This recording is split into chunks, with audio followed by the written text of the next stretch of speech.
Welcome to Simple Kicking with your host, James Harrison. All right, episode 12 of the Simple Kicking podcast. What better than to have a Pac-12 roundtable? I've got Blake Mazza and Peyton Henry from Washington State and the UDub Huskies. Thank you so much for joining, guys. We'll go ahead and get this thing started with the first question. Guys, in 2019, y'all were the most improved kickers in the Pac-12. What happened? I did not know that. Me neither. I don't know. I would just say, Cool. just, the year after, a season that we weren't really, happy with, just wanting to get better, do better, and, work on things that maybe, weren't working so well before, and take that and use that as motivation to go out the next year and do better, have a better season and just overall, improve on, the year we had before. For me personally, I changed my whole approach and mentality to the game. I came as a freshman, I came with a little bit more confidence and tried going out with a little swag to me or something. Just didn't fit my personality. I had some big kicks though, and this season just tried to really dumb it down and keep it cool, calm, and collective, and just have some fun with it. And my approach to each kick was if I miss it, it's not the end of the world. There's more to life than football. And for me, that helped a lot. So on one end, you have super hard work, coming nose to the grindstone, which, by the way, is a great song by Tyler Childers, if you like country music. But on the other end, we've got a mentality shift. I think my work ethic didn't change at all. I think I can agree with what Peyton said. I had some moments where I wasn't happy with my kicking, and I missed some kicks in my redshirt freshman season that I should have made, and took that into the off season, but also worked on the mental aspect as well and completely changed my game. It's something I'm going to transition over into my next couple of years.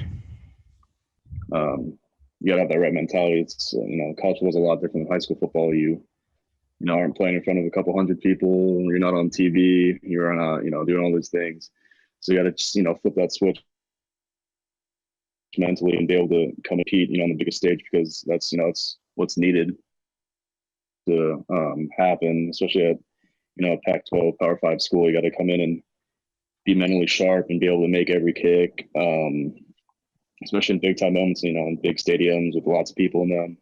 You got to come in and be able to do your job, or else you won't be playing there on Saturdays. Big time kicks. They keep you playing, that's for sure, and they keep everyone in the locker room happy. So. Why are you smiling so big, Blake? Dude, I'm just I don't know. It's been a good day so far. Had a good workout, leg day this morning. It's always good. It's like you enjoy kicking and you enjoy the process, huh? I do. I don't know. You got to have fun with it. At this stage, like Peyton said, it's big time. You're playing in front of 50,000+ fans, especially when we go over to UDub. Fans are soft, Peyton. Yeah, not a Wazzy to get that, but yeah. So you gotta have fun with it. Is that what happened in the mindset change? Earlier you said, look, I went from being serious. Not serious. Went from kind of that swag, I got this, to wait, I'm just having fun, and there's bigger things in life than just football. Yeah, it's definitely a big part of the game is mental. You got to come in to each kick knowing that you're going to make it, or that you can make it, or else, what's the point of going out there if you think you're going to fail? So you definitely got to go out there with the mentality and confidence that you're going to make the kick no matter what the situation is, late in the game, early in the game. Got to go in there and be able to do your job no matter what. You got to have the confidence to be able to do that. Yeah, I think that the confidence just comes from practice and work and trusting in the process and trusting in the work that you've put towards in the weight room, on the field, because the results will follow. So I guess it's really falling in love with the process and trusting it because once you do that, the kicks will fall through the uprights. Yeah, I definitely agree with that. If you get those reps, it'll build up that confidence. But one approach that I kind of take into the games that helps with my confidence is just visualizing each kick. Each kick that I'll get in a game, right hash, left hash, middle of the field, PAT, doing that, visualizing the ball going in between the uprights. That helps me a lot just because I feel like I see the kick before I even take the kick. So it's helped me a lot doing that visualization part, which, I really took seriously this past year. And I feel like it helped me out a lot. Yeah. Keith Duncan was the other Lou Groza finalist with you, Blake. And on the Big Ten Roundtable, he talked about the exact same thing, visualizing his kicks, Peyton. Yeah. So, it's kind of like two parts. One is, the night before the game in my head, just visualizing the kick, from each spot of the field, left hash, right hash, middle, PAT, all that stuff, the night before the game. Just thinking about that, or just watching videos of kickers making field goals, at the highest level, NFL kickers, some of the top college guys. And then another part to that is, doing your steps on the field and not even kicking the ball, just doing your steps, getting your angles right, your steps right, getting your swing down. That's part of the visualization part that I, take pretty seriously. And I do that on the Friday walkthrough before the game, do that just to get those mental reps on the field and just visualizing each kick so I know what I'm getting before I even take the kick. And it's not even, you don't have to take, that many kicks during the week. You can, cut your reps in half and focus on the visual part as well, which is super important. Yeah. One thing funny I actually did before each game, dude, I would put on a Robbie Gold highlight video. And let me tell you, the dude's got some gnarly highlight videos. Smooth as anything, but I did that before every game. What do you notice about Robbie that makes you want to watch a highlight film? Dude is the smoothest kicker in the NFL, and you can't even debate it. I love it. Personally, I think that's where a two-step approach. Yeah, he is a two-step approach. But I think when you're so smooth and you got that confident mentality, money. That's all I can say. Money. Who's your favorite NFL kicker, Peyton? Mine is Giorgio Tecchio, and he's been with me on this whole journey and ride. I've kicked with him a bunch over the years, and he's just the guy I look up to. He's a lefty as well. And he's really helped me out with, stuff in life, kicking, college, all this type of stuff, because he's been through it. So he's been a super mentor for me. He's become a pretty close friend as well. And yeah, he's just been super cool, super good guy. And hope he gets another shot soon. Well, we're talking with Peyton Henry, who's the kicker at the Washington Huskies, and Blake Mazza, who's the kicker at Washington State. And on this Pac-12 Roundtable, it's a place to mix ideas, throw them out there, share secrets, and get to know each other. Out of curiosity, when y'all play every year in the Apple Cup, the big rivalry game in the state of Washington, do you guys get a chance really much to visit with each other? Just a little before the game, yeah. Before and after the game? Yeah. We played there this year, and it was like a noon game, nothing crazy. And I tell you what, I will tell Peyton, props to him. That stadium is insanely hard to kick in. Like, it is just off the lake and water. It's ridiculous. I was hitting 50-yarders. I thought we're piped. I thought we're piped, and just I'd look and they'd be 10 yards right. It was insane. So props to you, dude. Yeah, it's a pretty hard place to kick, but it helps a lot just because you can go to any other place in the Pac-12. It's super easy place to kick, and you're like, wow. Yeah, and we get some. I appreciate kicking. Yeah, we get some pretty crazy wins up here too. Like if we go down to California, it's easy. Yeah, easiest place to kick for sure. Or Arizona, one of those schools. Yeah. Which makes what you guys have done in 2019 all the more impressive. You guys are combined 95% in 2019. Back to the improvement to kind of circle around this whole deal. You guys improved 25 percentage points from 2018 to 2019, playing in the most difficult conditions at least half the year. I was talking with Keith about that at the Lou Groza award show. And me and him were just saying, like, just from what he played in Iowa, I mean, he's played in some crazy weather games. And then me and Peyton's first Apple Cup at WSU. Yeah, Blizzard. I kid you not. You can check out my Instagram. There's a photo I posted. Worst kicking conditions ever. I mean, I'm not even exaggerating. Yeah, for sure. 3 inches of snow on the ground. No joke. So we played in some pretty crazy stuff. So made us better though, for sure. No doubt. Definitely. There's high school guys that are listening that are from Southern California that have never even seen snowflakes. There's people in Texas that don't know what visualization really is. You know, you got kickers in Georgia that all they want to do is hit 50-yard bombs. So they're waiting for your next comment, Blake, to be, man, I can hit it from 60. I'm waiting for him to talk about that 60 bomb, that 60 piece. You know, there's young kickers out there. What's the advice to those guys? Sure. I think if you probably looked at Peyton and I's stats, I mean, even all college guys, majority of our kicks are inside of 45 yards. I've had 4 50-plus yarders. And one thing I've noticed, and I see a lot of people do this, is kickers tend to swing 50 times harder when you have a deeper field goal. And the result, I promise you, every time is not near as consistent as is when you're inside of 45 yards. And I think just like that mentality of no matter the distance, no matter the hash, like same kick. The goalposts don't get any thinner. It's same field, same ball. And I don't know. I think Peyton and I have grown in that aspect a lot since our freshman year. What do you think, Peyton? Yeah, I mean, I always see kickers, posting on Twitter, Instagram, I hit the 65-yard field goal. And I'm like, that's great and all, but you're never going to attempt that in a game.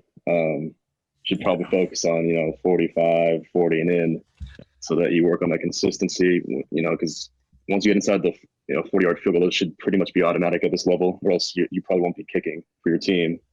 So, I would focus on, those closer field goals. That's the majority of the ones you'll get in the game. You're never going to, maybe you'd get that super deep one at the end of the half.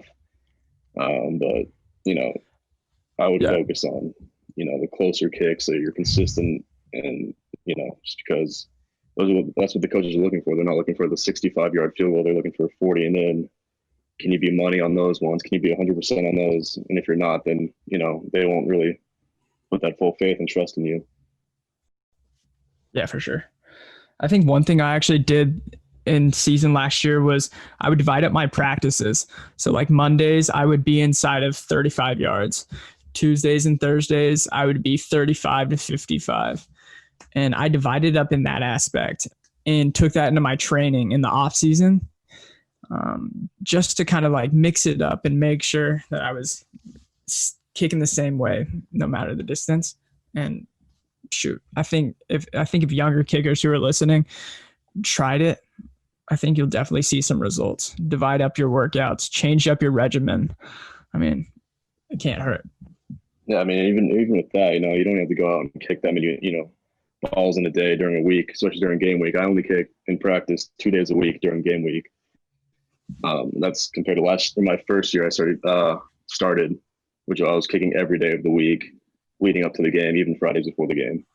And I think a big part even of my success this past year was just, taking less reps and, focusing on them even more. So it's more like quality over quantity. You don't want to be kicking a ton of balls. You want to be fresh for the game on Saturday. Don't want to be burnt out, so you got to just take those reps seriously that you get in practice, and the ones that you hit before warming up, just make sure they're quality. You don't have to hit 100 balls a day.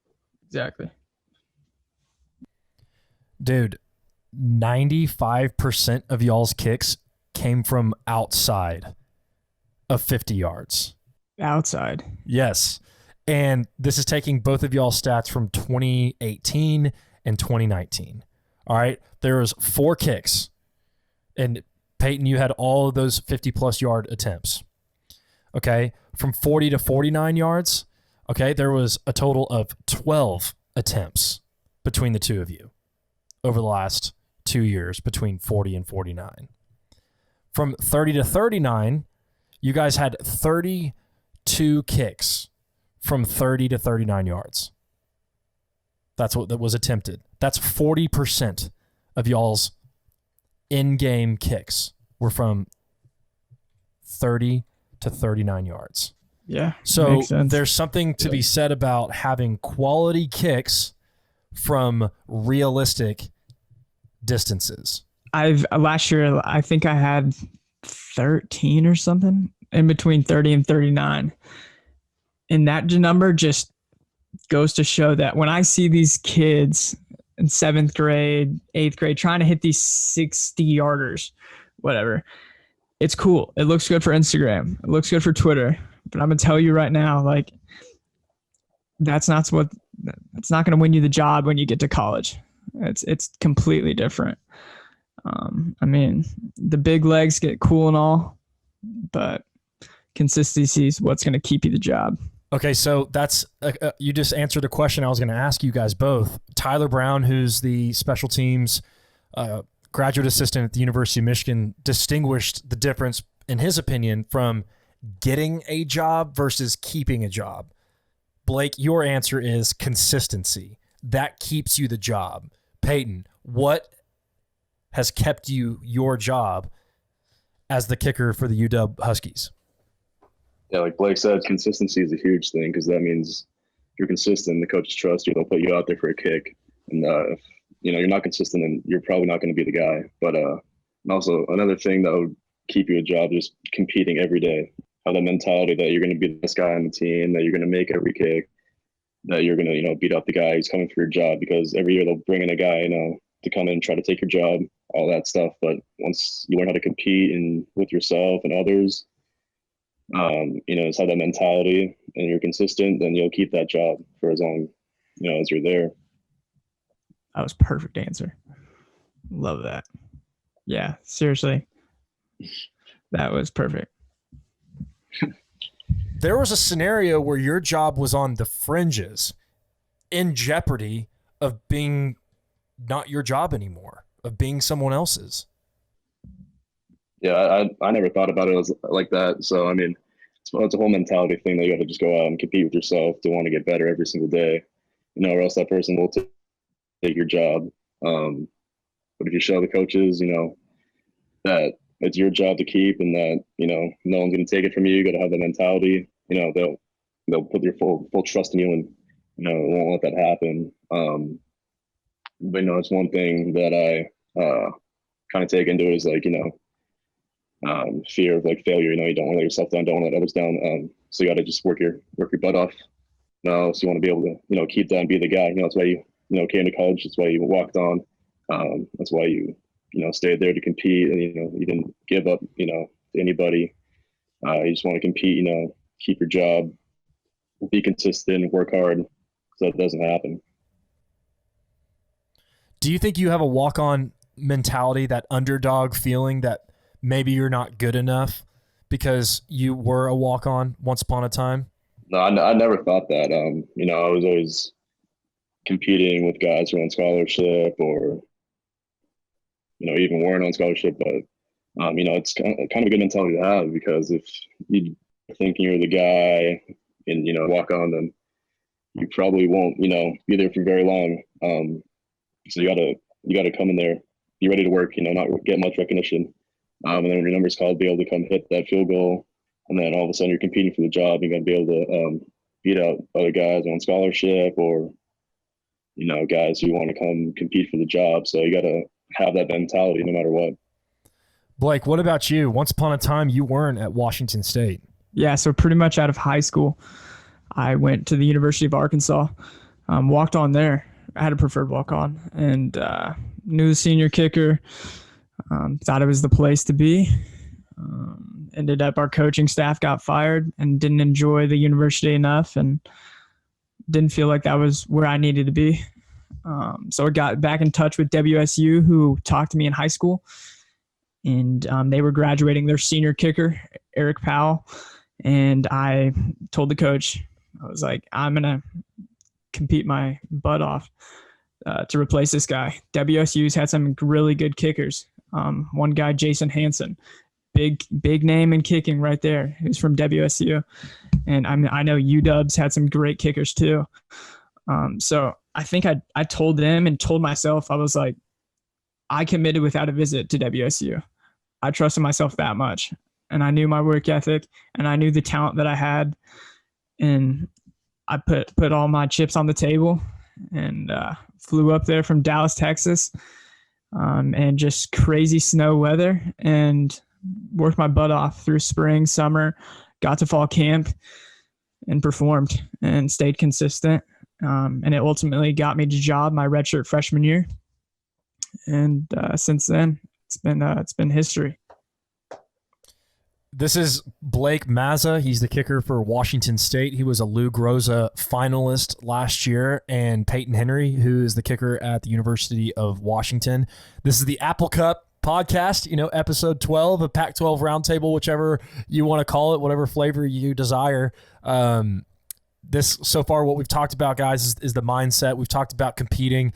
Let's talk about some stories, man. Let's talk about some kicks that really come to mind for you, whether it's a high school kick or preferably one in college. Is there anything that sticks out to us, either of you? For a good kick for me, I guess, would be a Cal game last year. It was a crazy game. It was like a 7 o'clock kickoff in Seattle.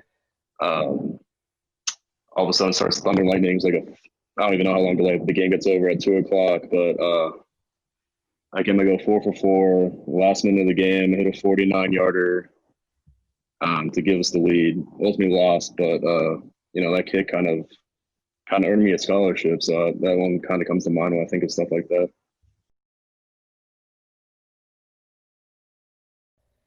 So what time, not in game time, what time in real time was it, Pacific, when you kicked that 49-yarder? 1 o'clock in the morning. So pretty late, I guess, for a college football game. That's ridiculous. Dude, was that the first 1 a.m. kick you've ever had? Yeah, I'd say so. So it's a 49-yard kick after thunder and lightning in Berkeley, and you smash a 49-yard kick as a left-footed kicker. Is that coming from the left hash or the right hash? I was coming from the left hash, so probably not my preferred hash. So that's a more difficult hash for a lefty. Yeah, I'd say so. Probably not my preferred hash, but you gotta just perform when your number's called. And you earned a scholarship. You were a walk-on before that kick. You were a scholarship guy 72 hours later. What about you, Blake? Is there any kicks that come to mind for you that really stick out that are kind of a crazy kicking story for you? My redshirt freshman year, Gardner Minshew was our quarterback, and we were at Stanford, and we were ranked 18th at the time, and they were 23 or something. And we were going there to their stadium, and I had with 20 seconds left, I think, I had a 42-yarder to win the game. And I was a redshirt freshman, and we ended up winning it. And after that, we got moved at number 8 in the country, and eventually went to the Alamo Bowl right here and set the season in WSU history for most wins. So it was a crazy year. That's one big kick.